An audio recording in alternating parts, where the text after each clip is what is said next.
It is the 10th of November. 11 games to get through, plus a little segment dedicated to Dyson Daniels because I've been away for a couple of days and I missed his two pretty impressive games. Maybe I just want to talk about Dyson Daniels.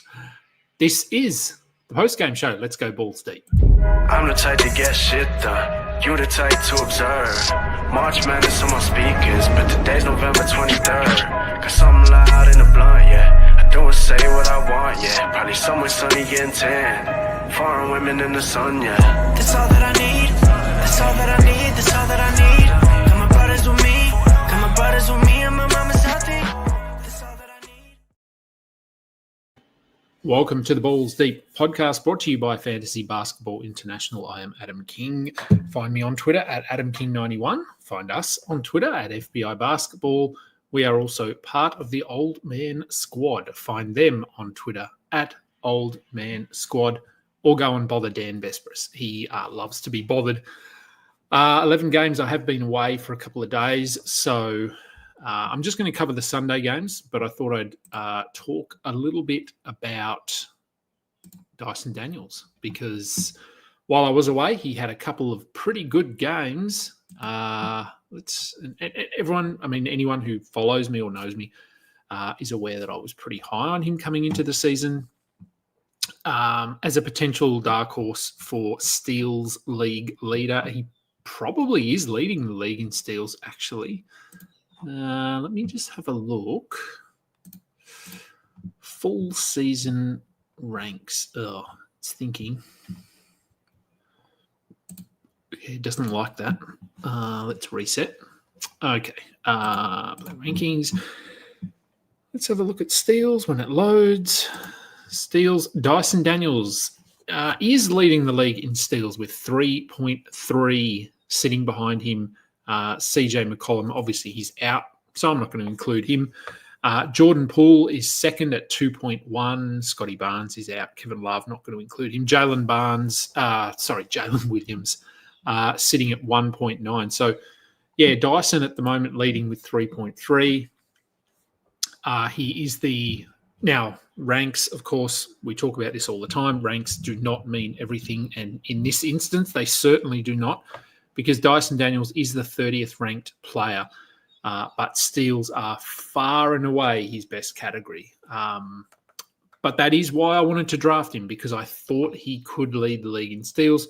He's averaging 12.8 points, 4.4 rebounds, 2.4 assists, 3.3 steals, 0.8 blocks, shooting 45% from the field, 50 from the free throw line, 1.13. So the steals obviously very high. Sustainable? Probably not. Could he average 2 a game? I think so. I think he could average 2 to 2.5. Let's see where he settles. But the points, 12.8, I think that's probably sustainable. 4.4 rebounds, yes, sustainable. 2.4 assists. I think that could come up slightly. If we look at his game log here, he's sort of around that 2 to 3 each game. This isn't like a situation where he's had a couple of 8 assist games and then zeros. He is sitting in that 2 to 3 range, so maybe he can bump that up slightly. Field goal percentage, I think that hovers around 45%. Free throws probably come up slightly closer to 65. And yeah, threes might come up a little bit as well, but I think he can probably be top 50. And he was someone that I was sort of taking 100-ish. And he was typically available later. So, yeah, just I thought a little opportunity for me to talk about Dyson Daniels. And if we do look at those last 2 games, he had, where are we? In a loss. They are losses, so the Hawks certainly not travelling too well. They've only won 4 games. In 2 losses, he had 18 points, 3 rebounds, 2 assists, 7 steals, 2 blocks. And then he had 16 points, 8 rebounds, 3 assists, 6 steals, 0 blocks. But he has got a block shot in sort of half his game. So I do like not only the steals, but just defensively overall. He is a really good player. This is why I was high on him. So, yeah, anyway, that's why I wanted to talk about him. A couple of comments already. What? Yes, the refs. I could do a whole pod on what I think about the refs. They haven't been great, and yes, he's looking more and more like Suggs. I think defensively, look, he's probably in that discussion. Tends to get more steals at the moment. Probably not quite as good a shooter as Jalen Suggs yet, but no, very impressive what I've seen from Dyson. Anyway, let's get into the games for today. All right, first game. No, that wasn't the first game. Sorry, I was flicking through the box scores. That was it. Where are we? Okay, Houston and Detroit. This was the first game. And Houston get the win 101-99. Now, I was watching this as I was driving home from the coast, and then when I got home, so watching what I could and following what I could for the Rockets. Şengün, 27-10. Not surprising against Detroit, who aren't really running with a center. I guess we count Isaiah Stewart as a center. But Şengün dominated this one. Jalen Green, look, he was okay. 15, 5, 3, 2, and 1. Fred VanVleet, he had that hot shooting streak that cooled right off here. 7 points on 3 of 13. I've talked about Jabari Smith a little bit. The fact that I'm a bit worried. I just haven't seen any progression really since he started in the league. 6 points, 7 rebounds, a steal, and a block. Is he droppable? Probably not yet, but it's bloody close. I think I just don't see the upside at this point. Tari Eason, 18 points, 9 rebounds, 1 steal, 1 block, has to be rostered. Amen Thompson, 8 points, 5 rebounds, 3 assists, a steal, probably should be rostered as well. I would rather Tari over Amen at the moment, but no, I think Tari and Amen both need to be rostered at the moment. On to Detroit. Isaiah Stewart, I talked about him. He started for Jalen Duren, who was doubtful, downgraded to out, which we were all expecting. Stewart was pretty good, I guess, for Isaiah Stewart, 16-8 with 2 blocks and a steal. He probably should be rostered as long as Duren is out. His upside's pretty limited, but he's really the only option they've got outside of Paul Reed, and they don't seem to want to give him too many minutes. Tobias Harris, 5 field goals. It's very underwhelming, but he did have 3 steals, 2 blocks, missed a couple of free throws late, 8 rebounds. So everything else is okay. He's just not being assertive on the offensive end at all. Tim Hardaway, Malik Beasley, I've talked about these guys all year. It's 3-point streaming guys. Cade Cunningham, 26, 8, and 9. So that not a triple-double, but pretty close. Jaden Ivey, 8 points on 4 of 15 shooting. This is going to happen with Jaden Ivey. We know that. He does have some issues there. On to the next game. Boston and the Bucks. Boston get the win 113-107. What is going on out there? Someone drilling. Boston get the win. Jaylen Brown returned, 14 points, 5 rebounds, 4 assists in his 37 minutes. Not his best game, but the fact he was back was really good. And I think probably the bigger issue or the bigger takeaway here is that Brown returning, Neemias Queta only played 20 minutes. Cornette played 5 minutes. So a lot of those guys are losing the value there when Brown returns. Tatum really good. Horford doing Horford things. Derek White, Drew Holiday. Not much to talk about. There never is. Peyton Pritchard continues to shoot the ball really well and is obviously a must roster. Neemias Queta, if you'd been streaming him, you can probably move on.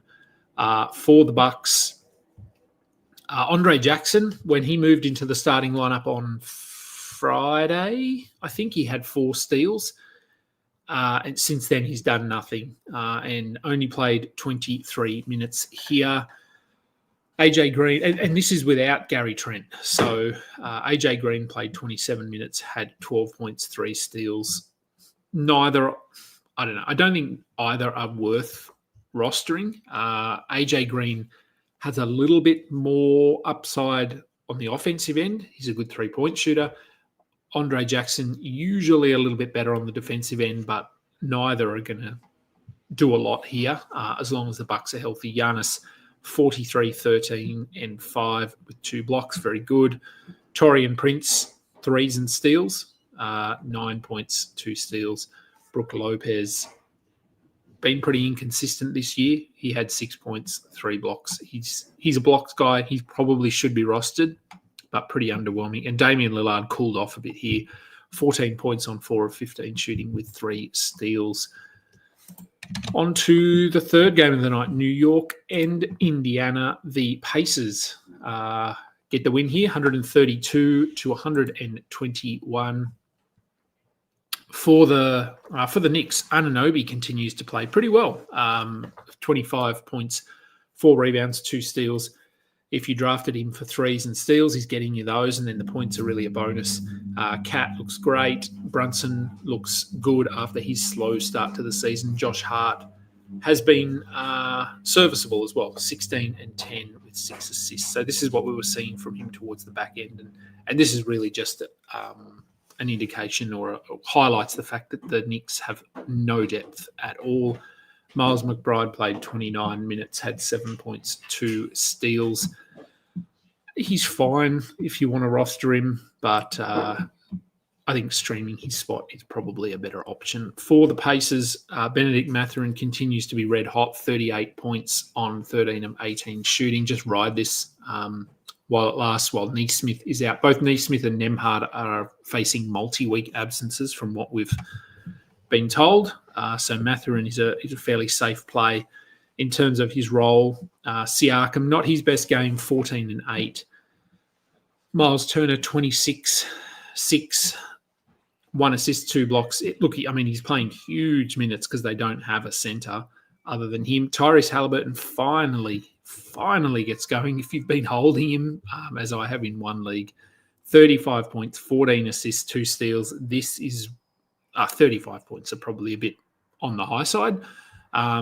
But this is what we've been waiting for. Really good to see. Ben Shepherd stepped into that starting role or maintained that starting role. He only had 3 points. Look, he's probably worth a look as long as he's starting. Jarris Walker had 6 points, 2 steals and a block off the bench.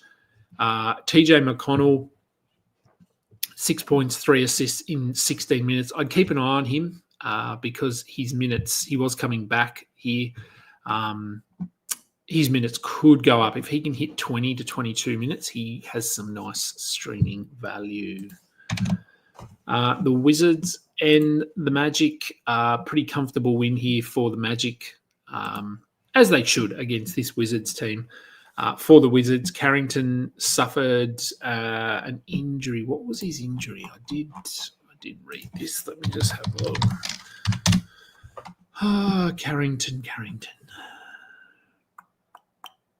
As we load up, eventually, Bub Carrington. Okay, wrist. Yes, wrist injury. All right. So keep an eye on that. Wrist injury for Bub Carrington.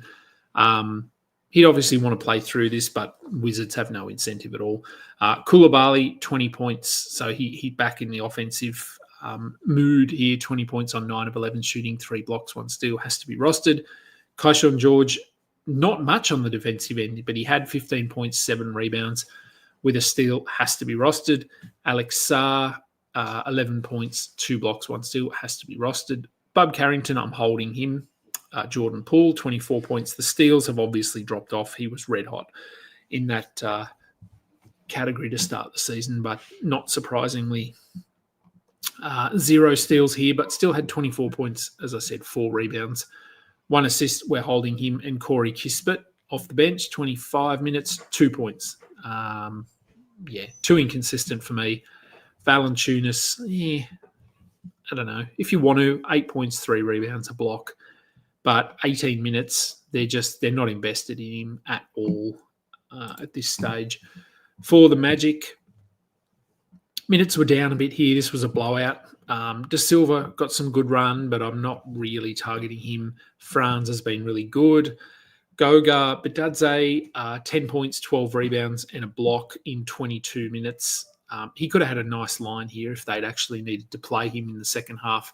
He is a must roster as long as Wendell is out. Contavious Caldwell-Pope is not. Suggs, some foul trouble, 5 points, 4 turnovers, not much else. Bad game, move on, it's fine. Mo Wagner had 16.6 rebounds and a steal. He's not a must roster, but he's fine if you're in one of those leagues where you need a certain number of centers. He's okay, but Badadze is pretty clearly the priority there. Jonathan Isaac had 19 minutes, 5 points, 3 rebounds, a steal. No need to be holding onto him either. Jim, I do see your question there regarding Melton. We will get to that very shortly when we get to the Warriors game. Miami and Minnesota. Miami get the win, 95-94. For the Heat, Jovic went to the bench. Well, stayed on the bench. Highsmith stayed in the starting lineup. Let's put it that way. He had very little other than 5 steals and a block. Jovic had 15 points off the bench.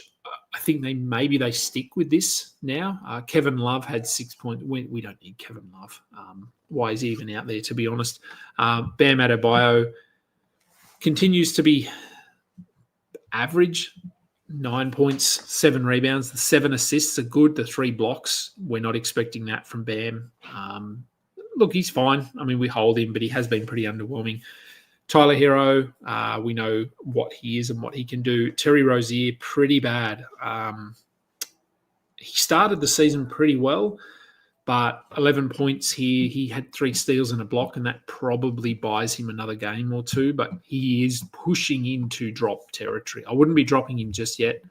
As for Haywood Highsmith, stream him in. I wouldn't say you need to roster him, but if he's going to start and play 30 minutes, he has a little bit of value there. For the Timberwolves, Mike Conley, again, it's pretty close. He's probably not a drop. Although, I mean, you could certainly make a case that streaming his spot as well is going to be more beneficial. He had 4 points, 3 assists, 5 rebounds. The 3 steals make it a little bit better. But I'd certainly probably rather Dante DiVincenzo at this point. He had 8-6 with 4 steals and a block. I think I'd rather him. Gobert, 7-13, 2 blocks, a steal. His offense comes and goes depending on the game and the opposition. Jaden McDaniels, 9 points in his 33 minutes. We don't need to pay any attention to Jaden McDaniels. Lou Dorton. Charlotte and Philly. Philly get the win. A rare win for Philly this year. 107-105 in overtime. For the Hornets, LaMelo was really good. 38, 8 and 4 with 2 steals. Shooting was pretty poor. 13 of 30, but that's going to happen on a Hornets team that has very, very little in terms of offense. It's basically him and Brandon Miller at this point. When Grant Williams is your third leading scorer with 17, times are tough. So LaMelo, just be ready for some poor shooting games, but everything else really good. Brandon Miller, he was very good as well. Taj Gibson continues to start at center, really out of necessity, but it's Grant Williams who's playing those minutes. We don't need Taj. We don't need Salou, who played 19 minutes, had nothing. Josh Green, don't need him as well. Trey Mann, the minutes are down here. It appears as though his minutes are going to be sort of reliant on his shot. So when his shot's not going in, he just won't play. Probably more of a streamer now at this point. If you are holding him and you can hold him, there's probably a couple of strong games coming up in the next week. But it's very up and down. He does nothing else outside of scoring. Cody Martin had 7 points, 6 rebounds, 5 assists, 2 steals in 32 minutes. Yeah, he's fine. If you don't need points, he tends to sort of just find his way into other stats. And Grant Williams, who I said he played 38 minutes, probably worth a look. I don't like him as a player. I don't think he's that good, but he had 17 and 4 with 2 steals and 3 blocks. And if he's going to play 35 plus minutes, he's just going to bumble his way into stats, really. For the Sixers, Caleb Martin had 4 steals in 41 minutes, but did basically nothing else. Steals streamer, a little bit like his brother, really. Paul George, 15 points, 9 assists. Look, the numbers are okay. Not probably what you wanted if you drafted him, but you take it. Andre Drummond, only 24 minutes. The Sixers have figured out that he actually isn't that good an on-court player. He gets stats 13 and 10 here in his 24 minutes, but Embiid will return for their next game. And, I think we can move on from him as soon as Embiid is back. Lowry had 8 points, 5 assists, a steal and a block. He's borderline if you want to. I don't think you need to add him. I know he's starting, but he's well past it. Kelly Oubre, 8 points. When his shot doesn't fall, he doesn't do anything, but he's probably worth holding on to. Jared McCain had the best game of his career, 27 points. Oh, take a flyer, sure. Are we going to see this again? Probably not. So they really need scoring from anywhere. Yabusele had 20 points off the bench. He's certainly outplaying Drummond at the moment.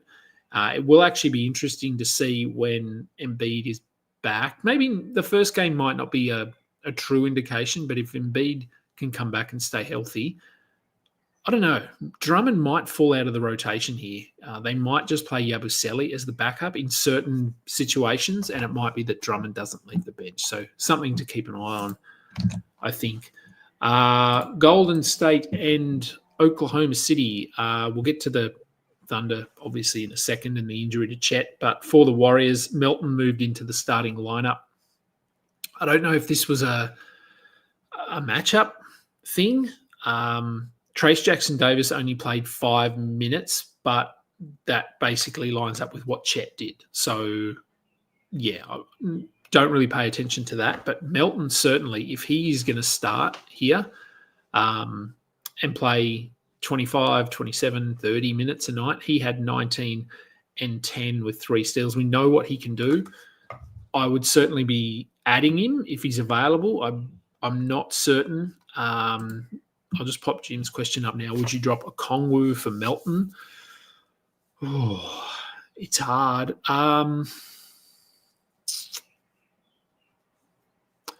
Probably at the moment I might. I still like a Kongwu, but he has been pretty bad. And I just don't know if it's this toe thing that's lingering. I'm not sure. I don't think either of them are going to break out like we thought they would. So I think if you were to drop a Kongwu and add Melton, I just don't think a Kongwu in a month is going to be a top 50 player or anything like that, unless this injury gets better. But I think that's an okay move at the moment. Let's pop this one up as well. Calchad TTV. I didn't get to catch this game. Was Hield's low output just because Kuminga got hot? Or is the run over? I think it's a bit of both. I think Hield was never going to keep that shooting up. He was obviously an ad. You needed to roster him. But, this is what he relies on, hot shooting. And when he's not shooting the ball well, they're going to look to other players. So Hield will get better. He'll be better than this.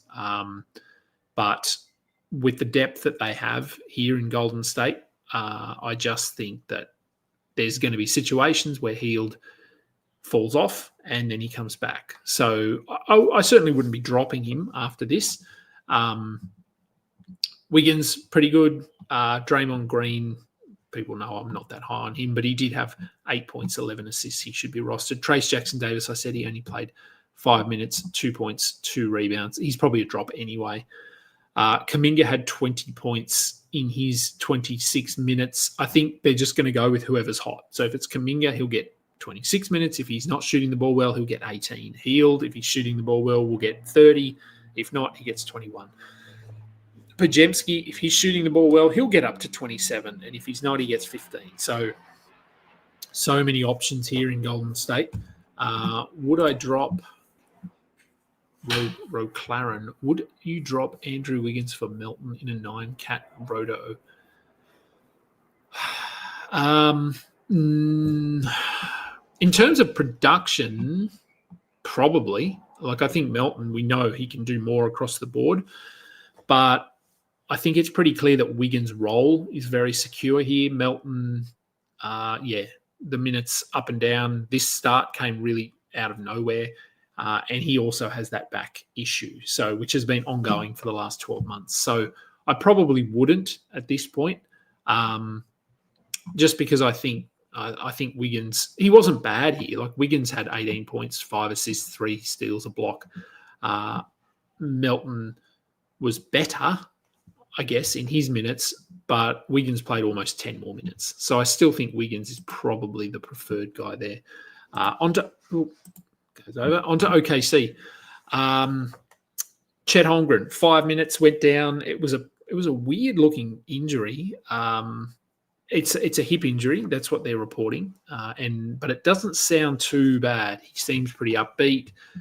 Maybe he misses a game or two. And we have had a few hip issues this season, which have sort of ranged. Some of them have been 2 games. Some of them have been 2 weeks. So I probably would prepare for an absence, but it might only be 1 or 2 games.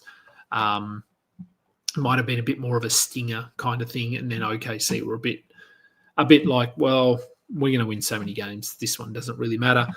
So, yeah, I'm not too concerned at the moment unless we get word that this is more serious than we think.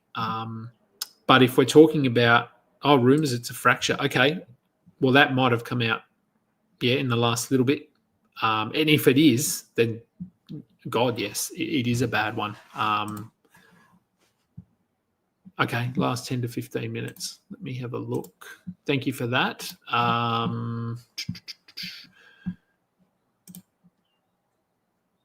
Here we go. Shams.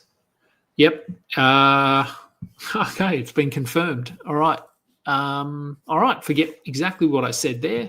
A right iliac hip fracture and return to play protocol will be provided in 8 to 10 weeks. All right, so Chet is out for 3 months.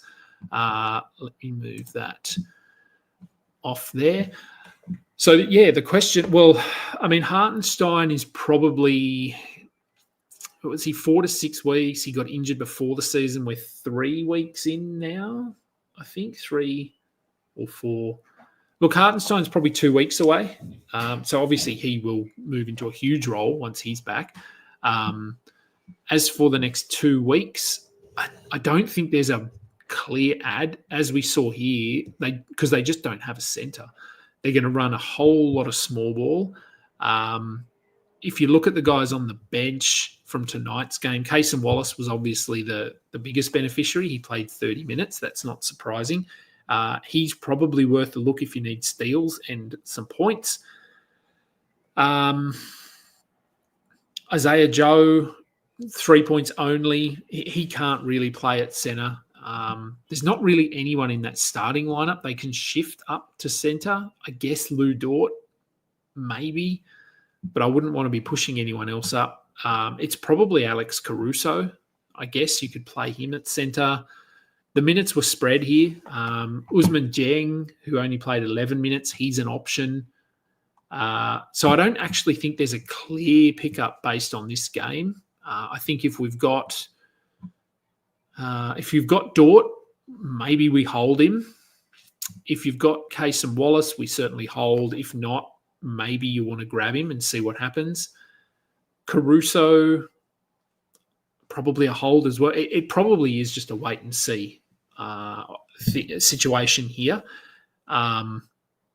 Whether they look to sign someone, I'm not sure. How aggressively are we trying to target Holmgren? Look, I think if you're comfortable in your standings, you could have a look at who's rostering him in your league. If it's someone that's sort of sitting in the middle of the table or down towards the bottom, then you probably could try and acquire them in a trade because, 10 to 12 well, what did they say? 10 to 8 weeks, 8 to 10 weeks return to play protocol provided in 8 to 10 weeks. So that basically means he might get surgery. I don't know.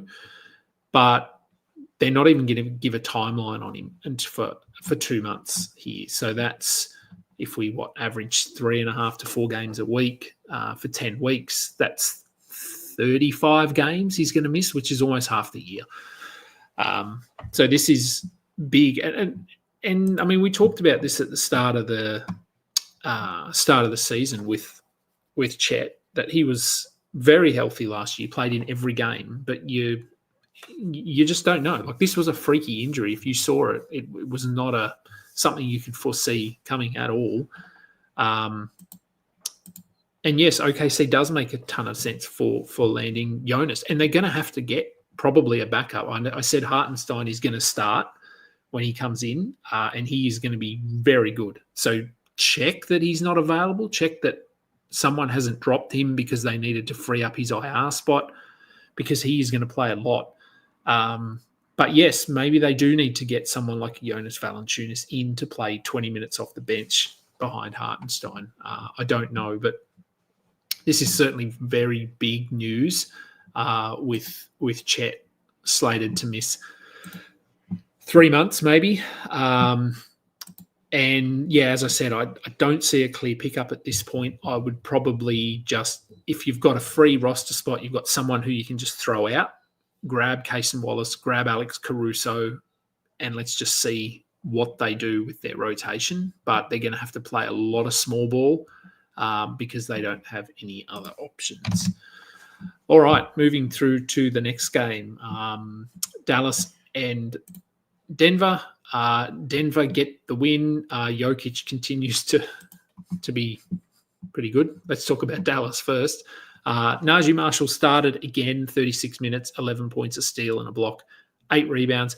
Look, he's probably worth rostering. I think there's not a lot of upside here, but we know he can sort of chip in both ends.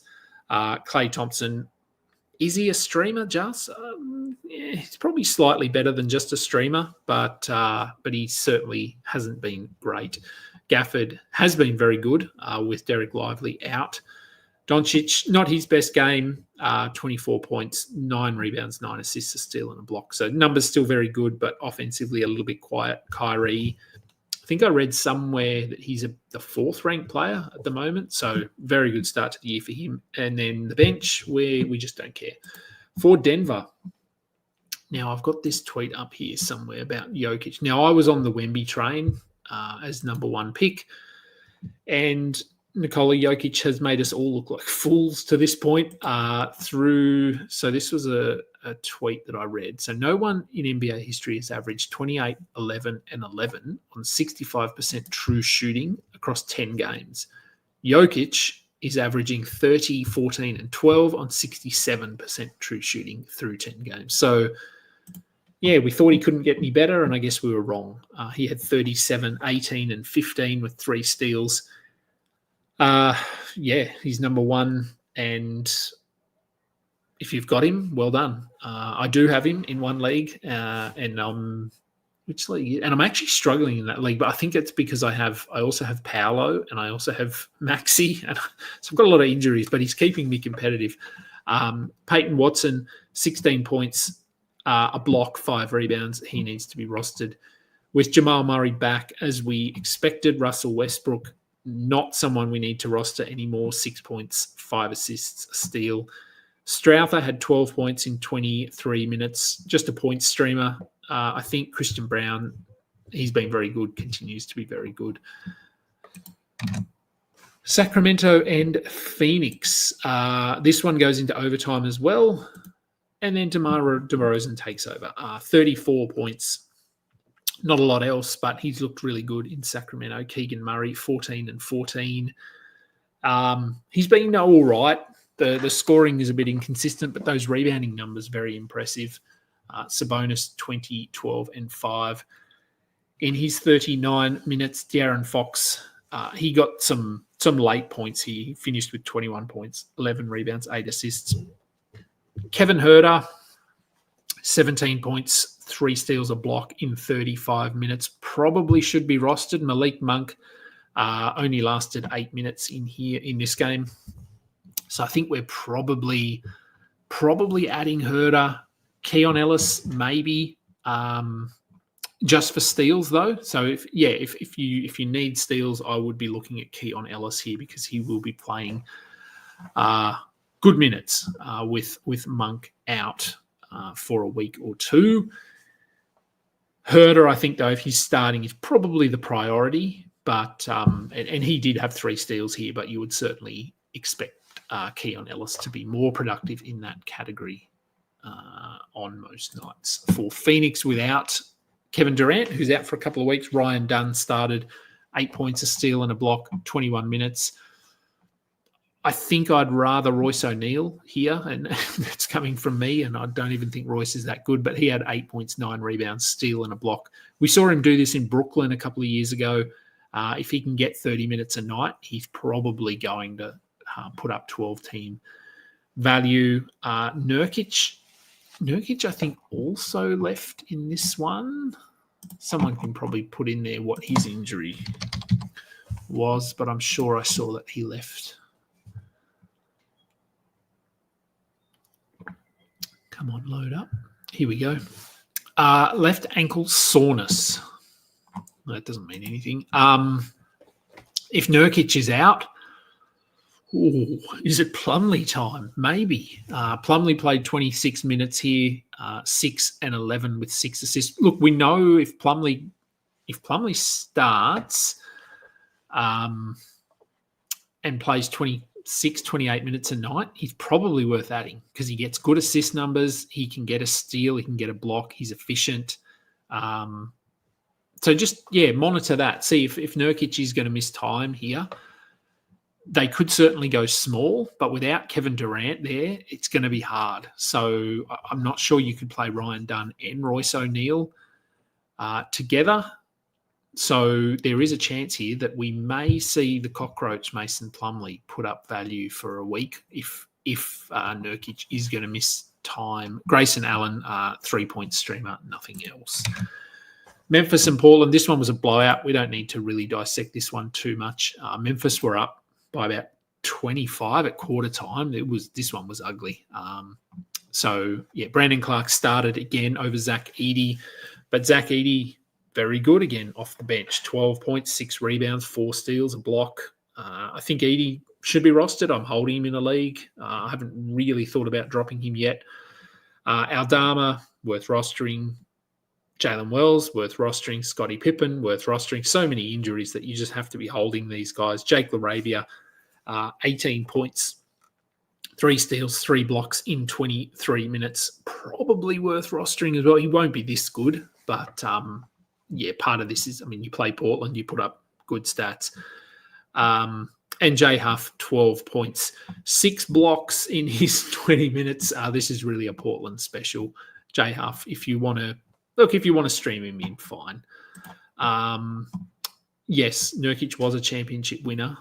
Now he's not. Yeah, he's still got an interesting game or skill set. But with a healthy Phoenix team around him, the role is pretty limited for him. For Portland, Shaden Sharp moved into the starting lineup here for Denny Avdia. I think we can move on from Denny. If Shaden's going to start, I think Denny, I tried to hold on as long as we could, but I think we can move on. As for Sharp, he's a hold, but we're going to need to see more than this. This was a blowout, so I guess give him a pass here, but 7 points, 3 rebounds. We need to see other stuff from him. I'm just not really taking anything out of this game at all. Tamani Kamara is edging towards a drop. I think he probably can, just with the fact that I know this was a blowout, but Portland are going to get blown out because they just don't have a good team. So Kamara is probably someone we can move on from. And last game of the night, Toronto and the Lakers. Lakers get the win despite an injury to Anthony Davis. For the Raptors, Agbaji continues to look pretty good. He had 16.6 rebounds, a block. Should be rostered at the moment. I'm not sure this lasts, but as long as he's starting and playing well, we're adding him. Grady Dick had 14 points, 3 assists. Probably I think he hit 2 threes in like 2 minutes or something to start the third quarter. I mean, you take them out and he has 8 points. So, yeah, I think he should still be rostered, but yeah, he could trend towards being a drop. Emmanuel quickly had 12 points, 4 assists, not his best game.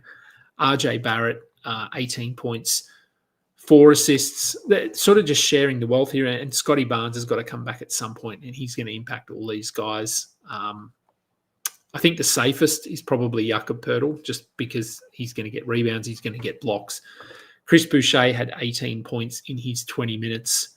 Maybe we stream him.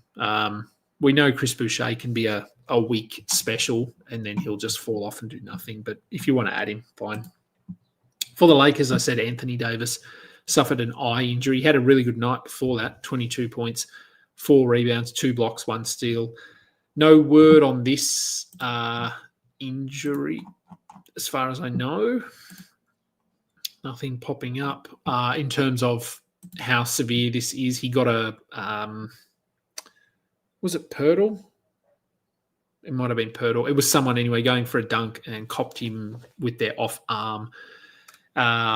He went down pretty quickly and didn't return. So, yeah, this is an eye that he has suffered injuries to in the past. So just monitor this. I don't think it'll be a huge absence. I really hope it's not. But if we wanted to maybe look at a positive here, if he has an eye injury that costs him a week, it also gives him a week to rest his foot. So I know it's tough to be without Anthony Davis for a week, but if it means that his foot can heal up a little bit, then maybe it's a blessing in disguise. Rui Hachimura, I think we can move on. I just dropped him in a league and picked up someone. Maybe I picked up Agbaji. I don't know. Anyway, I just dropped him. LeBron James, 19, 10, and 16. He really took over once AD went down. Austin Reeves had a really nice one here, 27 points, 6 assists, a nice behind-the-back pass as well, which will be on highlight reels. Is Hayes an ad? Yeah, look, he's risky because he's got the off-court stuff. I think I streamed him in last week when Anthony Davis missed a game with his foot, and he was okay from memory. He had 8 and 8 in a block or something. Look, I think so. I mean, we haven't heard any word on whether Jackson Hayes is going to miss time. I would assume he might, but there's nothing at the moment that seems imminent. So probably if Anthony Davis, if we get word that he is going to miss a game or two here, Jackson Hayes would be the ad. D'Angelo Russell had 15 points off the bench. We're holding him, but it's pretty disappointing. Cam Reddish is starting for some reason. But, yeah, I think they're just trying to find a solid 5th piece to start here. So Hachimura, I said he's probably a drop. His minutes are going to stay, and I think he's at some point he's going to get hot again. So if you do drop him, just keep an eye on it, because there'll be a point where he goes 8 of 12 or something and hits 6 threes and gets 26 points. So they seem pretty committed to starting him, and they just don't know who that 5th starter is at this point. But yes, in answer to that question, I think Jackson Hayes would be an ad if Anthony Davis is going to miss time. I assume Keon Ellis is a must-add. Yeah, like I said, for steals, yes. And yes, Michael Malone does trust Watson because he is playing big minutes. So, yes, Peyton Watson, clearly an ad. I think I even added him yesterday in the league. I have no idea why he was available. All right. So that will do for tonight's games. Let's have a quick look ahead to tomorrow. There's only 5 games, thank God, less to talk about. The Kings back up tomorrow against the Spurs. For the Kings, Malik Monk, let's assume he's out. He's doubtful according to the injury report, but I would think that he is probably out. So Kevin Huerter has to be picked up tomorrow at least for streaming purposes, as does Keon Ellis. For the Spurs, No new injuries. Malachi Branham is questionable, but we know Vassell is back. So, yeah, guys like Champagny. Castle's been okay, but Vassell, whether he moves back into the starting lineup tomorrow, I don't know, but he will at some point. Brooklyn play the Pelicans. For Brooklyn, Ben Simmons will return after missing the second game of the back-to-back yesterday. He's coming off the bench, it appears, probably playing 25 minutes. If you need assists, rebounds, maybe some steals, he is worth a look tomorrow. Jalen Wilson has been pretty up and down. I'm really not looking at him. For the Pelicans, still going through a ton of injuries, but Trey Murphy is probable to return. He will be limited. He's not going to play 30 minutes or anything like that. I think he will be probably closer to 20 than 30, but good to see him back. But until we get DeJounte and Herb and all these guys back, Alvarado needs to be rostered. Boston needs to be rostered. Misi probably needs to be rostered, but he has been a little bit underwhelming. Javonte Green has been okay as well. But really take your pick there from their lineup. Washington will back up tomorrow against the Rockets, who are also backing up. Bub Carrington, questionable officially. Let's say he's out. I don't know. I'm going to say I think he's out. Kaishawn George, yes. Sarr, yes. Koulibaly, yes. Poole, yes. Valanciunas, yeah, maybe. If Carrington is out, maybe they move Kispert into that shooting guard role there. He might be worth a look if you just need some points and threes tomorrow for the Rockets. They're pretty healthy at the moment. So I said Eason and Thompson both probably should be rostered. Jabari Smith, if you had him, hold him for tomorrow and then maybe he can do something tomorrow. But if not, I think he's probably a drop. Clippers will play the Thunder. So this will be interesting without Chet. Clippers are still going to start Zubats pretty clearly. And if they're controlling the game, Zubats probably plays big minutes. If they're not, if Thunder get out to a good lead here, Zubats, I mean, we're not dropping him or doing anything, but he might only play 20 minutes tomorrow because they could go very small. They could play a bit of Derek Jones at the center. Nick Batum can play center. And then maybe we get a bit more of Kevin Porter or Chris Dunn. So there could be a little bit of streaming value in here if the game goes the way of the Thunder and the Clippers have to sort of match their small ball lineup. And then I talked about the Thunder, Isaiah Joe, Caruso, Dort. Yeah, they just take your pick here. Clippers. Cleveland then play Chicago. Cleveland are just rolling along at the moment. LeVert, yep, probably add him. He's been pretty good. If you need assists and steals, I just streamed him in, picked him up, whatever we want to say, in one league. And for the Bulls, Levine is probable, which means Dosunmu is borderline, but with only 5 games, you probably hold him tomorrow. He's been okay. Steals are way down. You sort of expect Dosunmu to be a steal a game. He's at 0.1 or something, so he must only have 1 steal for the year. But yes, I've said if he gets 30 minutes, probably roster him. If he's under 30, probably not. So let's see if Levine plays. I'm assuming he will, but on a low volume day, you probably keep holding. Let's take that off the screen. Probably keep holding Dosunmu. That will do. That was a bit longer because we had that Chet news. Let me just make sure there's nothing else that has come out. No, nothing else. I will be tomorrow. Yep, I'll be here doing a show tomorrow. We might have a look at just go through rosters or something and have a look at injuries or something like that to fill a bit of time tomorrow. But that'll do. I'm going to go and start some dinner. Thank you, everyone, for listening. I am Adam King. This has been the Sunday post-game show. Until next time, catch up. You just listened to another episode from the Fantasy Basketball International Podcast Network. Thanks for joining us. And for more information about joining our community, please check out our website at fbibasketball.com.